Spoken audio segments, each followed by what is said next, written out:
It is remarkable, really, that the role of autocratic overlord is still so sought after.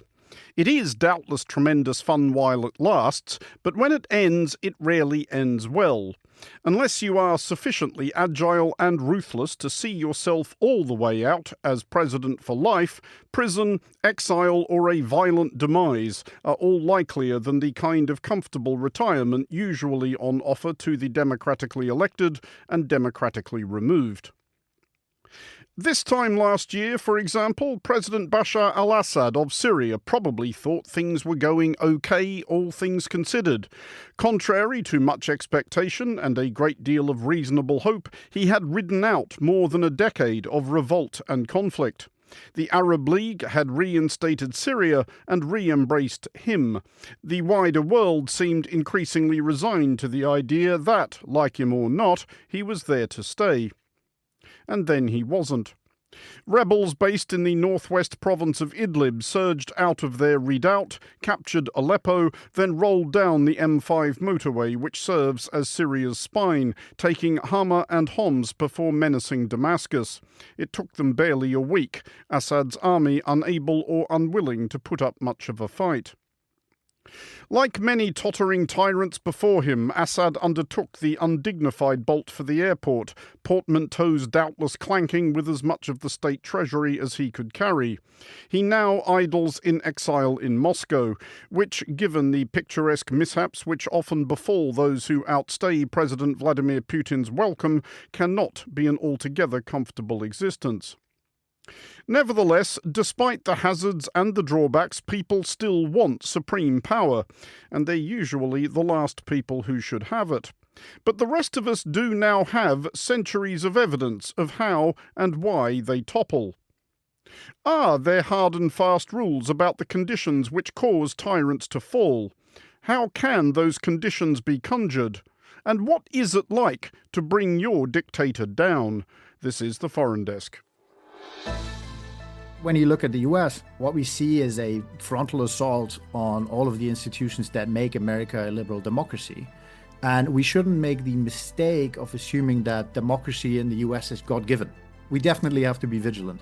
And the fact that such a guy who was known as the Butcher of the Balkans was forced to step down without a single shot fired even made this kind of event more glorious. The Syria case shows that even when a conflict is regarded as frozen or over and a status quo is considered to be permanent by the international community, when it comes to the people on the ground, they never gave up on trying to topple Assad.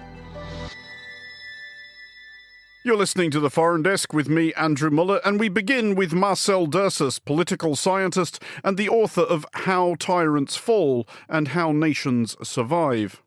Marcel, let's start with a question that we can only hope will strike fear into the heart of every despot who may be tuning in. Is every tyrant potentially vulnerable? Absolutely. And in fact, all of them have to spend a large share of their day worrying about exactly that scenario. When political scientists looked at what happens to these leaders after they fall, they found that more than 2/3 of them end up in forced exile, jail, or dead. So not only can these people fall very quickly, but if they do, they may not just lose their freedom, but also their life.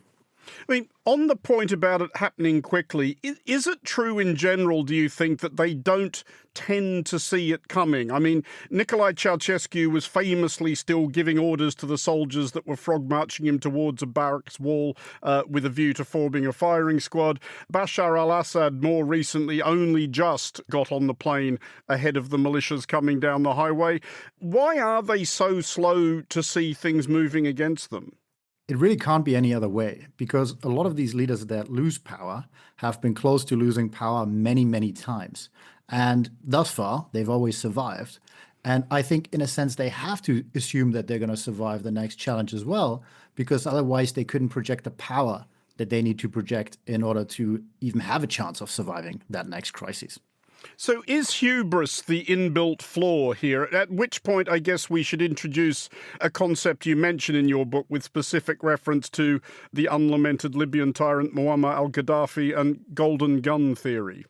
Yeah, I think, these systems really are based on the idea that these leaders are invincible, that there's no alternative, that, it's either them or nothing really. But once it becomes clear to people that they actually could lose power, they often lose that power very quickly. So in the book, using Gaddafi as an example, I talk about the golden gun paradox. And, Gaddafi had all the trappings of power, even a gun made of literal gold. But when he needed to use it most, it became useless because people no longer believed in him as an authority and as somebody who was inevitable. So that gun really couldn't save him when he needed it. But this brings up another paradox which you address in your book, and this is in the chapter entitled You Shoot, You Lose. And obviously the tyrant has to project power and has to project menace. But is it your contention that if they actually deploy that power in a menacing way, then they are probably done for? Oftentimes they are. And in a way, that's a curious thing because you look at these pensioners, you look at these teenagers, school teachers marching against these fortified regimes. And yet, oftentimes at that precise moment, when the regime does give an order to shoot, the regime crumbles. So when I was looking into this, I thought, how is this possible? And the way it works is that regimes sometimes crumble under the weight of their own repression. So if you have all these people in the street, you need to make a choice. Are you going to use violence to try to put down the protests or not? If you do use violence, then the next day you might have even more people in the streets. So you may have to give an order to shoot. But when that happens, success is far from guaranteed because you might be giving that order to shoot, but somebody needs to actually execute it and do the actual shooting. And at that very moment, regimes are very vulnerable because soldiers often refuse that order. And even if they don't refuse that order, there are sometimes people within the palace walls who say, look, we've gone along with a lot, but this we're not going to do. And this is how protest movements can succeed without using any violence. I mean, but do tyrants, do you think, if we think of the modern tyrants who now have hundreds, thousands of years of history of tyrannies upon which to draw, do they appear to learn anything from where other tyrants have gone wrong? Because again, it is kind of another unusual paradox of your book that you can almost imagine somebody like Alexander Lukashenko leafing through it and making notes in the margins about, here's some mistakes I shouldn't make if I want to keep my job. But do they actually learn from the mistakes of previous tyrants, or is there an inbuilt flaw in that if you end up in that position, you tend to think of yourself as uniquely brilliant and uniquely gifted and uniquely entitled? Weirdly enough, I think it's a bit of both. So, the way that the system is set up and you being surrounded by yes men telling you what you want to hear, yes, you do eventually develop the sense that you just know better and you are going to make it and you are going to survive. But there is some learning going on for sure. So, obviously these people may not read the book, or they may not read the academic papers about the, sort of the finesse of how to use repression. But these people are capable of learning. And I think one thing that's uncomfortable, but that is important to realize, is that the vast majority of these leaders are rational. So they do horrible things and they are often despicable human beings. But within the system in which they operate, there is a rationality. It is rational to torture. It is rational to kill. So I think we shouldn't tell ourselves otherwise simply because that is more comfortable. Do you think it is harder or easier now to actually be a tyrant, though? Obviously, pre-social media, pre-modern communications, it's much, much easier to control what your people read and what your people listen to. And I think there's really only one country left, North Korea, which is a special case in a lot of respects, which is a completely isolated autarky in that way anymore? Or are there means by which social media, other sort of accoutrements of the internet can actually be useful to the tyrant? A bit of both, again, I think is the boring but correct answer here probably. And in a sense, it also depends on the time frame. So is it easier now to be a tyrant than it would have been maybe 2 years ago? Probably, because some key countries that might have been interested in promoting democracy are not so interested anymore. But I also think even though democracy does seem to be struggling, there is now an expectation of people, right? People want to have a say. People want to be involved in decision making. And in many parts of the world, democracy is the new normal. So yes, there are deviations, and there obviously are countries that have never democratized. But I think that pressure does make it more difficult for many of these tyrants. I mean, at least they have to pretend to have elections. They have to pretend to have a free media. And back in the day, you didn't have to do any of that. You just said arbitrage, that's it. On that subject, though, of a certain country to which you alluded that a couple of years ago might have been more interested in promoting democracy than it currently appears to be, we've talked a bit about how the point of crisis comes often quite quickly for the tyrant. Is the same true of the people, the country that lapses from democracy into something less than democracy? Do people tend not to notice that happening until it's already happened? Sometimes it's incredibly obvious. You have a military coup, you have a new general in charge, and everybody can see that things have changed drastically. But other times, dictators or wannabe dictators employ, sort of salami tactics where they, push a little bit and then they push a little bit more and they push a little bit more. And it can be very difficult for people to tell, where that point of no return is and, when they should take drastic action because some sort of red line has been met. And I think when you look at the US, what we see is a frontal assault on all of the institutions that make America a liberal democracy. And we shouldn't make the mistake of assuming that democracy in the US is God-given. It doesn't necessarily mean that it's going to fall, but it definitely could, just as it could in the UK or in France or Germany or Australia. So we definitely have to be vigilant. I want to end with a question about what can be practically done to hasten the process of tyrants falling, if we're agreed that is an agreeable outcome. And your book does make clear that there is an awful lot of smoke and mirrors to the construction of a tyranny, that it is one of those things that the irresistible, comparison is the fable of the emperor's new clothes. But is there anything, or have we learnt anything definitive about what people, whether inside a particular country or outside it, can do to hasten that moment where the tyrant is compelled to recognise that the game is up? Every tyrant is different, obviously. Every country is different, but there are some things that can be generalized. So generally speaking, what you want to do is weaken the incumbent, strengthen alternative elites, and find some way to empower the masses. Because if you only help alternative elites and you weaken the incumbent, what you get might just be another dictatorship. And that is a scenario that you really want to avoid. And when it comes to how you do these things, I mean, there are all kinds of options. But the truth is that the cost of these options, both for insiders and outsiders, obviously varies greatly. Some things are very cheap and comparatively easy to do. So you can support individual activists by giving them, a place in exile. You can support independent journalism, and all of these things are very cheap. And then on the other end of that spectrum, you have foreign imposed regime change, which of course is hugely controversial and fails very, very often. So if you're from the outside looking in, it really depends, what you want to achieve, what risks are you willing to take, and how important this is to you really, especially in comparison to some of the other priorities your country may have.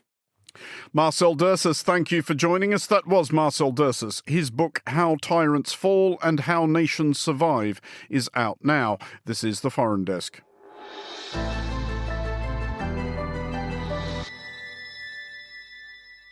You're listening to The Foreign Desk with me, Andrew Muller. Well, joining me now is someone who has actual personal experience of taking down a tyrant. Ivan Marovic was one of the leaders of Otpor, the student resistance movement that helped chase Serbia's autocratic president, Slobodan Milosevic, out of office in 2000. Ivan is now Executive Director of the International Centre on Nonviolent Conflict and the author of The Path of Most Resistance, a step-by-step guide to planning nonviolent campaigns.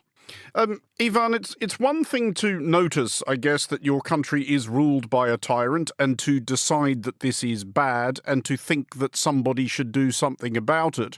How do you get from that point to thinking that the somebody who does something about it should be me? Well, it's not a quick realization. But, first people believe that, if there is somebody above me who is making my life miserable, maybe there is somebody above them who can make their life miserable, and maybe, they can sort this out. But essentially, and that is kind of something that we realized back in late 90s as we were growing up under Milosevic's regime, is that if we don't solve this problem, nobody will.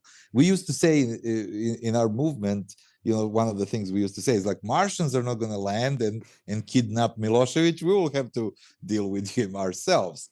So I think that realization is usually coming after maybe some period of wishful thinking that the situation is going to be resolved on its own. But then when it doesn't get resolved, citizens have to self-organize. So if you've decided, though, that you are going to be the citizen, or with your comrade citizens who do this, where do you even start? What's the first meeting like where you gather together and think, all right, how are we going to tip out Milosevic? So one of the first things is actually for people to get out of the isolation and alienation in which they're pushed into, and to kind of find each other and together to make sense of things. Making sense of things or interpreting things that are happening is really important, because authoritarians do, and certainly Milosevic was really good at this, was to use manipulation, to use disinformation, to use just kind of creation of chaos and prevent people from understanding what is really happening. So making sense of things together as a collective is probably the first kind of step in the right direction. But it's usually not enough. And trying to find ways to counter these moves by the regime, finding ways to self-organize and to kind of strike back. In our case, it was a non-violent methods that were at our disposal. That is kind of the next step. And then the third step would actually sequencing these methods into a strategy. Because in the third step, you realize that okay, it's not a one-off. We may gather in the city square, we may organize a demonstration or a protest, but that is not going to solve it. This is going to take time. And then in that time, we need to sequence our moves in such a way to create maximum impact or maximum pressure over time. So first, finding each other, realizing what's going on, making sense of things, then figuring out how to respond, and then building on that and creating the strategy. Especially in those early stages, back in 2000, what did you learn about what didn't work? Were there things you tried that just didn't land, didn't register? So, there were things that didn't work, and that is trying to work solely through the institutions. I don't think abandoning institutions altogether is the right thing, but putting your faith in the institutions that they will resolve things didn't work, because the institutions were hijacked and they were manipulated. So it was just a charade. It was just a kind of an illusion. Another thing that we soon realized that wouldn't work was to try to use some of the violent methods or methods that are going to kind of increase tensions and increase the sense of insecurity among citizens. Because the moment violence is introduced, whatever we are fighting for is no longer the topic. What the topic is that violence, and who got hurt and who is going to be hurt after this violence continues. So those were the two things that we kind of soon realized we should stay away from.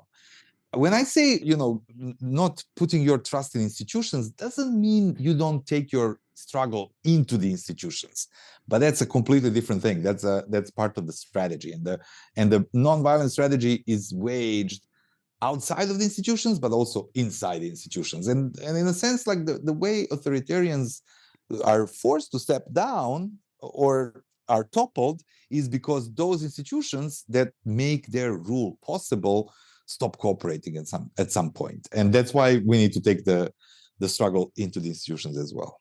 Because there's a couple of institutions there that are especially important when some sort of showdown occurs, which is, of course, the regime's security forces, its police and its military. And Milosevic in particular had never been shy about deploying them at home and abroad to deliver violence to further his aims.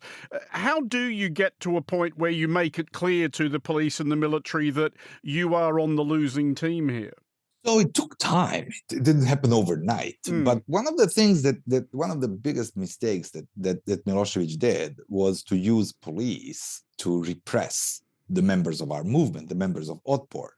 And we were subject to daily harassment and arrests and detentions by the police.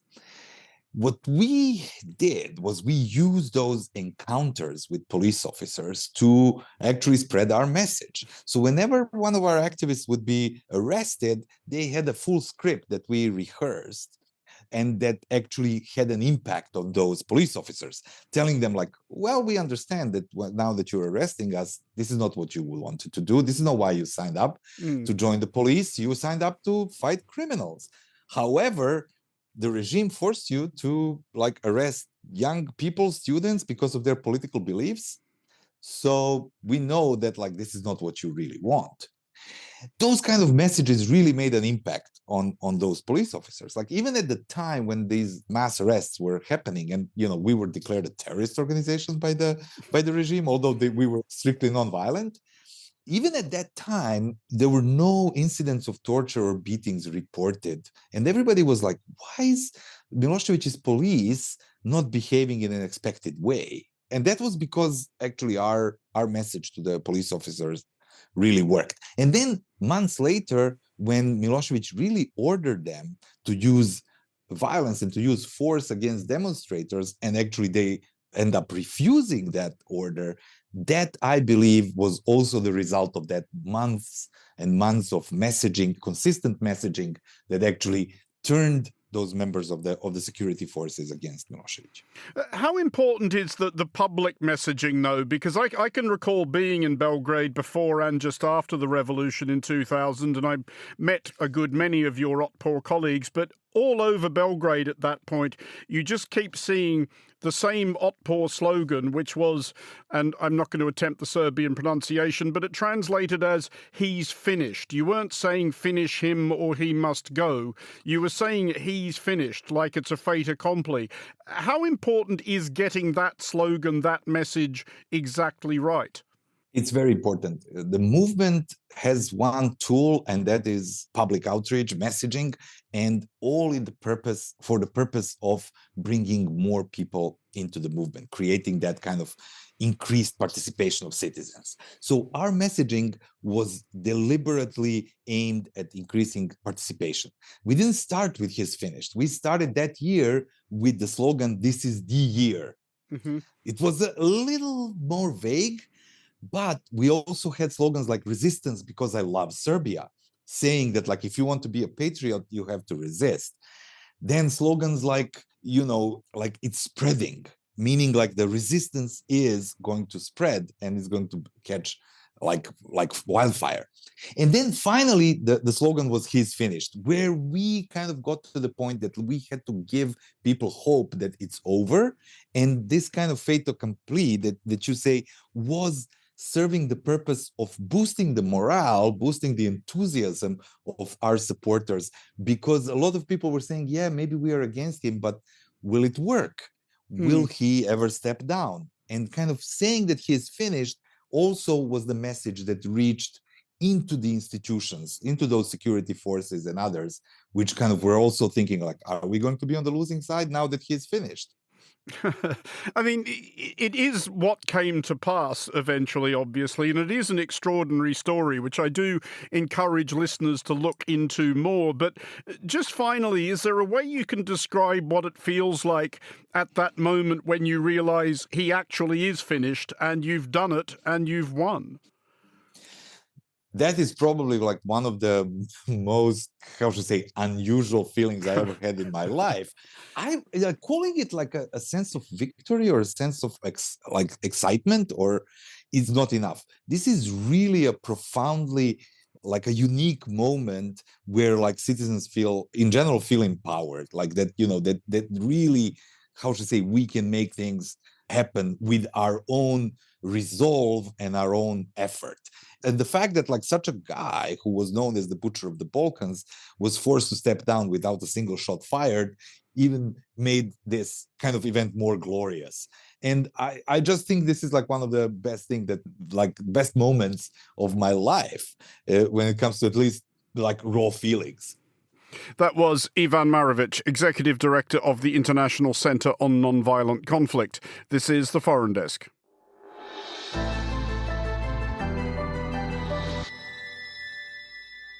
This is The Foreign Desk on Monocle Radio. To bring us back to where we came in, a longer look at the most recent case study of an unhorsed strongman, now very much former Syrian President Bashar al-Assad. Joining us finally is Lina Khatib, an Associate Fellow at the Middle East and North Africa Programme at Chatham House. Lina, elsewhere in the show, we have talked a fair bit about how when the end comes, it's often a surprise to nobody more than the tyrant for whom the end has come. Do you think it was like that for Assad? Do you think that after all these years of hanging on through revolution, civil war and tumult, he'd kind of got complacent? He thought he'd won? Yeah, absolutely. Assad basically thought that he should just wait it out because eventually the international community will get tired of expecting him to leave and just accept him as the de facto winner in the Syrian conflict, and convinced himself that even though he presided over what was really a hollow state, that situation was going to be sustainable forever. Of course, the reality was very different. Because we have also talked elsewhere in this show about one of the inbuilt flaws of dictatorship, which is that the person at the top tends to be surrounded by people who reinforce exactly that view and who just tell them mostly what they want to hear. Do we get the sense that that's what had gone on with Assad, that he didn't have those people around him telling him, seriously, this is what you need to be paying attention to? Oh, absolutely. I mean, what happened very early on in the Syrian revolution, when it was a revolution of people just peacefully protesting in 2011, is that some people in Assad's very close circle said to him, perhaps you should talk to the people who are protesting. And these people basically fell out of favor with Assad as a result of telling him this all the way back in 2011. And over the years, the circle around Assad, in terms of the people he would engage with, consult, or people he would trust, started shrinking and shrinking and shrinking, so that by the time Assad fell, the circle around him was really, really small. And of course, he basically got rid of anyone who was telling him things he did not want to hear. And therefore, he ended up in an echo chamber with just really mostly members of his immediate family or yes people around him in his later days. Do we know specifically what he wasn't paying attention to? I mean, I guess the fact that his own military proved, as far as it's possible to tell, entirely unwilling to fight for him might be an answer to that question. Well, he also wasn't paying attention to what was going on with Russia and Iran because they had sprung to his rescue. You know, Iran in 2011-12, which continued throughout the duration of the Syrian conflict. And then later, you had Russia intervening in 2015. He took it for granted that if he was going to be threatened, that Iran and Russia would jump to his rescue. He was not paying attention to how Russia really was so involved in Ukraine that its priorities had completely shifted by 2024, and also that Iran had been dealt severe blows by Israel, both directly as well as to its proxies in the region, especially Hezbollah, which was the key entity helping the Assad regime inside Syria in terms of the Iran proxies. So he knew that his army was weak. So he was never dependent on his own army for survival, but he was definitely expecting the Russians and the Iranians to support him, and of course they did not. Did he make the mistake then of perhaps overestimating how valuable he was to Russia and Iran? Because both of them do seem to have decided quite early on, as the rebels came down the highway, just to cut him loose. Absolutely, because this is how dictators are. Dictators aren't known for being humble. So they think of themselves as a lot more important than they are and a lot stronger than they are. And when it comes to Russia and Iran, he genuinely, Assad thought that he was using them instead of him being a tool for them, which is actually what is, the reality on the ground. Russia intervened in Syria not because they like Assad or care that much about Assad, but because they saw in Syria an opportunity to stand up to the West, mainly the United States, at very low cost to themselves. And as for Iran, Syria matters because it's the thoroughfare through which Hezbollah gets its resources from Tehran. And without it, Iran's so-called axis of proxies in the region would not be strong. And so they supported Assad for their own purposes.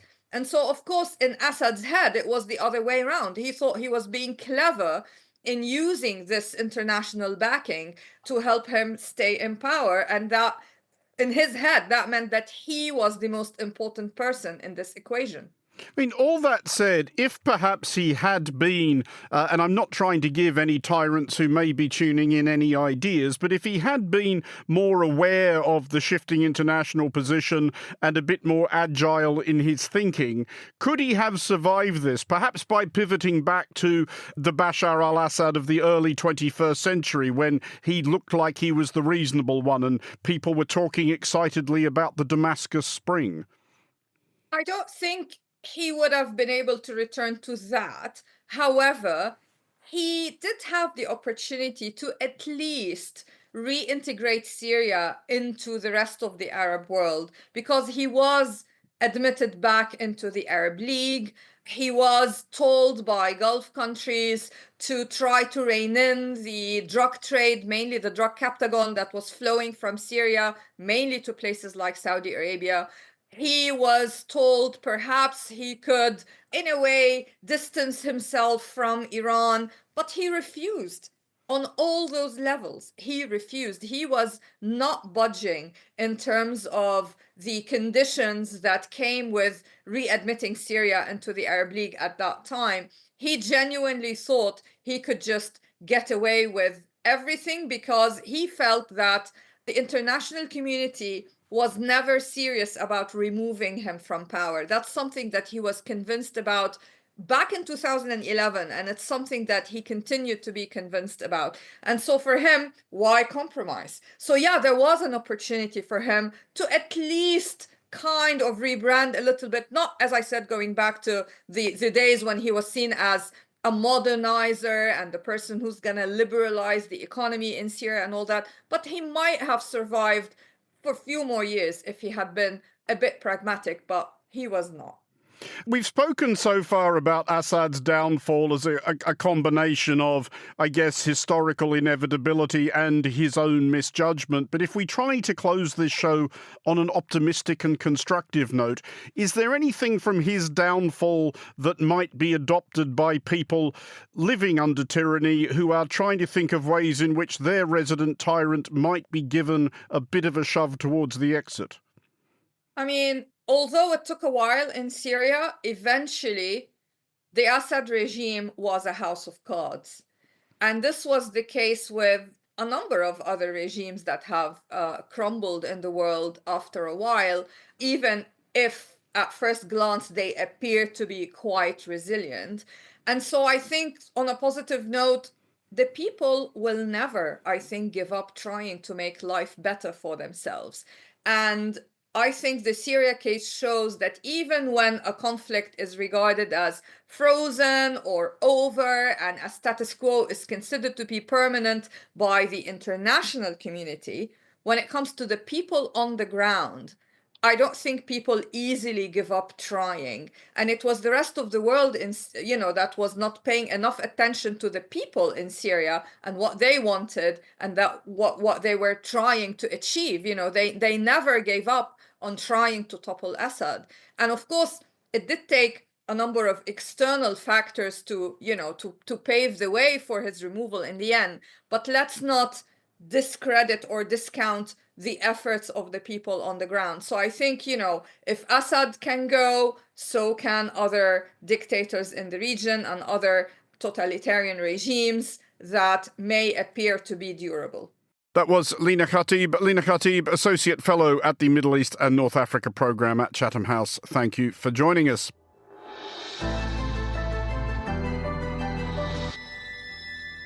That's it for this episode of The Foreign Desk. We'll be back next week, and look out for The Foreign Desk Explainer, available every Wednesday.